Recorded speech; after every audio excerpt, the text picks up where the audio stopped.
الرحمن الرحیم رب اشرح لی صدری ویسر لی امری واحلل عقدۃ من لسانی یفقہوا قولی رب زدنی علما اللہم رب زدنی علما۔ آج جو آیہ مبارکہ آپ حضرات کی خدمت میں پیش کرنی ہے جو منسوخ ہو چکی ہے، سورہ بقرہ کی آیت نمبر 284 نمبر آیت یہ منسوخ ہو گئی ہے، اور اس کی جو ناسخ ہے وہ 286 نمبر آیت ہے۔ 284 منسوخ ہے اور 286 نمبر آیت اس کی ناسخ ہے۔ اور یہ آیہ مبارکہ منسوخ ہونے کی وجہ صرف یہ ہے کہ اللہ تعالیٰ کے ایک حکم پر صحابہ کرام پریشان ہو گئے۔ اللہ کو اپنے نبی کے یاروں کی پریشانی نہیں دیکھی گئی، اللہ نے دوسری آیت نازل فرما دی۔ اور پریشانی کیا تھی؟ وہ ایک فکر تھی۔ اللہ تعالیٰ نے جو 284 نمبر آیت ہے جو منسوخ ہوئی ہے، اللہ تعالیٰ اس میں فرما رہا ہے للہ ما فی السماوات وما فی الارض، آسمانوں اور زمین کی ہر چیز پر اللہ ہی کی ملکیت ہے، وہ مالک ہے۔ جو کچھ آسمانوں پر ہے، جو کچھ زمینوں پر ہے۔ وَإِن تُبْدُوا مَا فِي أَنفُسِكُمْ أَوْ تُخْفُوهُ يُحَاسِبْكُمْ بِهِ اللَّهُ، فرمایا جو کچھ بھی تم ظاہر کرتے ہو اور جو تم چھپاتے ہو، اللہ اس کا تم سے حساب لے گا۔ یعنی کہ جو دل میں چھپا بھی ہوا ہے اس کا بھی اللہ حساب لے گا، جو تم ظاہر کر رہے ہو اس کا بھی اللہ حساب لے گا۔ فَيَغْفِرُ لِمَن يَشَاءُ وَيُعَذِّبُ مَن يَشَاءُ، فرمایا یہ اللہ کی مرضی ہے، وہ جسے چاہے معاف کر دے اور جسے چاہے عذاب دے۔ وَاللَّهُ عَلَى كُلِّ شَيْءٍ قدیر، اور اللہ تعالیٰ ہر چیز پر قدرت رکھنے والا ہے، قادر ہے۔ اب اس میں یہ جو پہلو تھا کہ جو تم چھپاتے ہو جو ظاہر کرتے ہو، اللہ اس کا حساب لینے والا ہے، تو اس پہلو کی وجہ سے صحابہ کرام پریشان ہو گئے اور تڑپ گئے۔ ان پر یہ آیہ مبارکہ انتہائی بھاری پڑی، کیونکہ صحابہ ہمارے جیسے تھوڑی تھے کہ ادھر سے بات سنی اور بے فکر ہو گئے، احکام سنے اور پھر اپنی مستی میں لگ گئے اور مرضی کی زندگی جینے لگ گئے۔ صحابہ کرام ایسے نہیں تھے۔ صحابہ کرام جب کوئی حکم سنتے تھے تو پھر اس کو پورے کا پورا اپنے اوپر داخل کر لیتے تھے اور اپنے آپ کو عمل میں لے آتے تھے، عمل کرنا شروع ہو جاتے تھے۔ تو اب یہ آیت کا یہ پہلو صحابہ کرام پہ بہت بھاری تھا کہ بحیثیت انسان کئی چیزیں دل میں ہوتی ہیں، وسوسے بھی آتے ہیں، تو اللہ نے کہا ہے کہ جو تم چھپاتے ہو اس کا بھی حساب ہوگا۔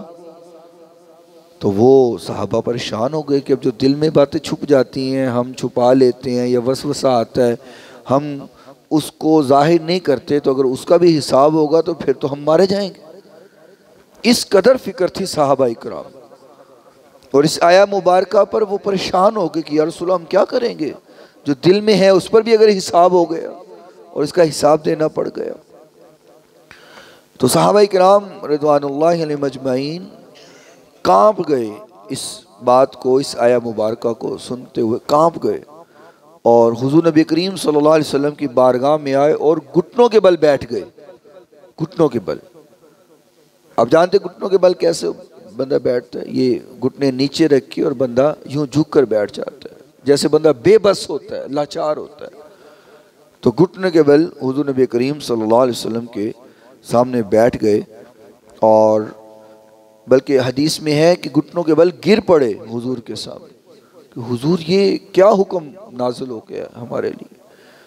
تو کہنے لگے کہ یا رسول اللہ ہم نماز بھی پڑھتے ہیں، ہم روزہ بھی رکھتے ہیں، ہم جہاد بھی کرتے ہیں، ہم صدقہ خیرات بھی کرتے ہیں، جو جو ہمیں حکم ہوا ہم اپنی طاقت کے مطابق اس کو پورا کر رہے ہیں، لیکن اس آیت پر ہماری برداشت اب ختم ہو گئی۔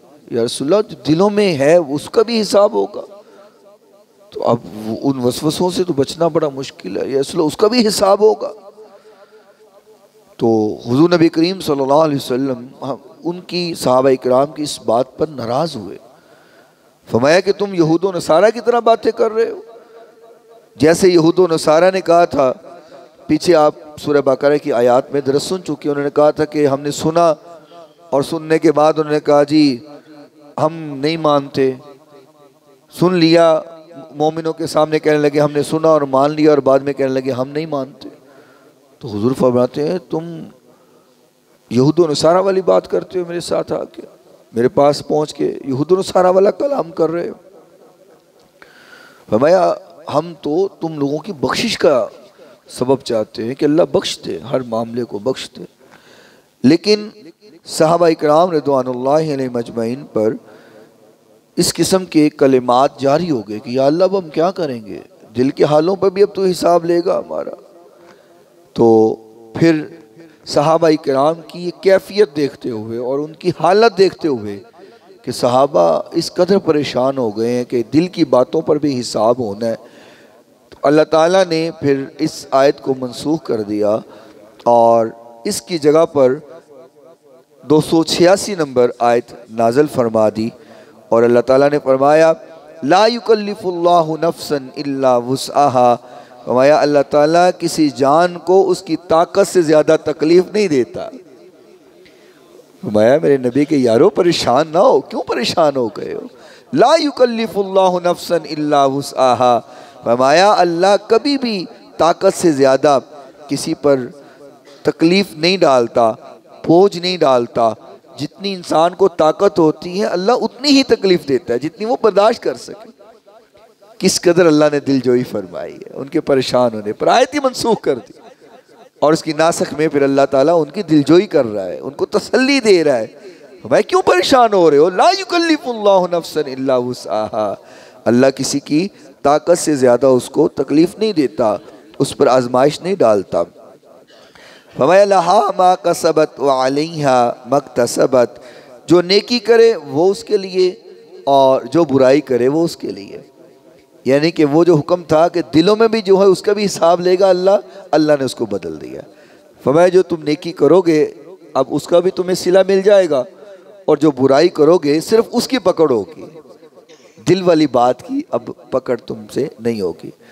اور پھر اللہ تعالیٰ نے تسلی کے لیے آگے دعائیں سکھا دیں، فرمایا اگر تمہارے دل میں یہ خیال ہے تو پھر یوں دعا کیا کرو، ربنا لا تؤاخذنا ان نسینا او اخطأنا، فرمایا تم یوں کہا کرو اے ہمارے رب اگر ہم بھول گئے ہوں یا خطا ہم سے ہو گئی ہو تو ہمیں پکڑنا نہ۔ پیچھے اللہ کہہ رہا تھا جو ظاہر کرتے ہو جو چھپاتے ہو تمہیں حساب دینا پڑے گا، یہاں پہ اللہ خود سکھا رہا ہے، فرمایا تم نے کہنا ہے ربنا لا تؤاخذنا ان نسینا او اخطأنا، یا رب العالمین ہم اگر کچھ بھول جائیں یا خطائیں ہو جائیں تو ہماری پکڑ نہ کرنا، ربنا ولا تحمل علینا اسرا کما حملته علی الذین من قبلنا، اے اللہ ہم پہ وہ بوجھ نہ ڈال جو تم نے ہم سے پہلے لوگوں پہ ڈالا تھا، یا اللہ وہ بوجھ ہم پہ نہ ڈال۔ ربنا ولا تحملنا ما لا طاقت لنا به، اے ہمارے رب ہم پر وہ بوجھ نہ ڈال جس کی ہم میں اٹھانے کی طاقت نہیں ہے۔ کتنا پیارا انداز اللہ نے پھر سکھایا، واعف عنا واغفر لنا وارحمنا، پھر اللہ تعالیٰ سکھا رہا ہے کہ یا رب العالمین تم نے یوں کہنا ہے کہ یا رب العالمین ہمیں درگزر فرما، ہمارے ان گناہوں سے ہم سے درگزر فرما، واغفر لنا ہمیں بخش دے، وارحمنا ہم پہ رحم کر، انت مولانا فانصرنا، یا رب العالمین تو ہی تو ہمارا مولا ہے، تو ہی تو ہمارا مالک ہے، تو ہی تو ہماری مدد کرنے والا ہے، علی القوم الکافرین، اور ہمیشہ کافروں پہ غلبہ دینے والا تو ہی تو ہے۔ اور صحابہ کرام رضوان اللہ علیہم اجمعین کے عمل اور ان کا پریشان ہونا، میں اکثر کہا کرتا ہوں، یہ ہمارے لیے آسانی کا سبب بنا ہے، ہمارے لیے آسانی کا ایک ذریعہ بنا ہے۔ اگر صحابہ کرام کسی معاملہ میں بھولے ہیں یا بھول چوک ہوئی ہے یا کوئی خطا ہوئی ہے تو اس کے پیچھے بھی ہماری اصلاح مقصود تھی، کیونکہ وہ بھولے تو احکام بدلے، جب احکام بدلے تو ہمارے لیے آسانیاں پیدا ہو گئی۔ وگرنہ صحابہ کرام تو تقوی کے اس لیول پر تھے کہ انہیں فرق نہیں پڑتا تھا چھوٹی موٹی چیزوں کے ساتھ، ہمیں فرق پڑتا ہے، ہمارا ایمان بڑا کمزور ہے۔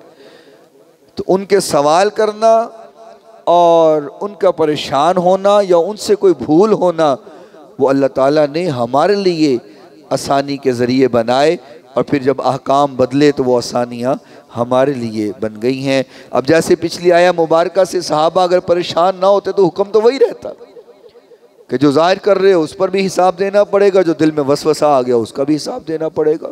اب ضروری نہیں کہ صحابہ کرام کے دلوں میں وسوسے آتے ہوں، ہمارے دلوں میں تو آتے ہیں نا بھائی، لیکن صحابہ کا پریشان ہونا ہمارے لیے آسانی پیدا کر گیا۔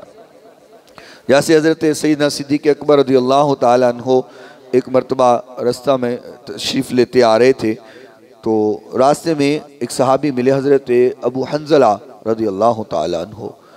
انہوں نے دیکھا کہ حضرت ابو حنظلہ رو رہے ہیں، روتے جا رہے ہیں، برا حال، جیسے بندہ رو رو کے برا حال ہوا پڑا ہے، ہچکیاں بندھی ہوئی ہیں۔ تو سیدنا صدیق اکبر فرماتے ہیں، حنظلہ تمہیں کیا ہوا، تم کیوں رو رہے ہو؟ تو حضرت حنظلہ رضی اللہ تعالیٰ نے فرماتے ہیں کہ ابو بکر میں تو منافق ہو گیا ہوں۔ آپ نے کہا تم منافق ہو گئے، یہ کیا بات کر رہے ہو؟ تم تو حضور کے بڑے پیارے صحابی ہو، جلیل القدر صحابہ میں تمہارا شمار ہوتا ہے، تو تم کیسے منافق ہو گئے؟ اب صحابہ کی فکر دیکھنا، وہ کہنے لگے ابو بکر دیکھو نا، ہم حضور کی بارگاہ میں ہوتے ہیں، حضور ہمیں حشر نشر کی بات سناتے ہیں، عذاب قبر کی بات سناتے ہیں، حضور ہمیں حشر کے واقعات سناتے ہیں، جہنم کی باتیں سناتے ہیں۔ جب حضور ہمیں یہ سب سنا رہے ہوتے ہیں، ہم رو رو کر کے برا حال ہو جاتا ہے ہمارا، ہم پریشان ہو جاتے ہیں۔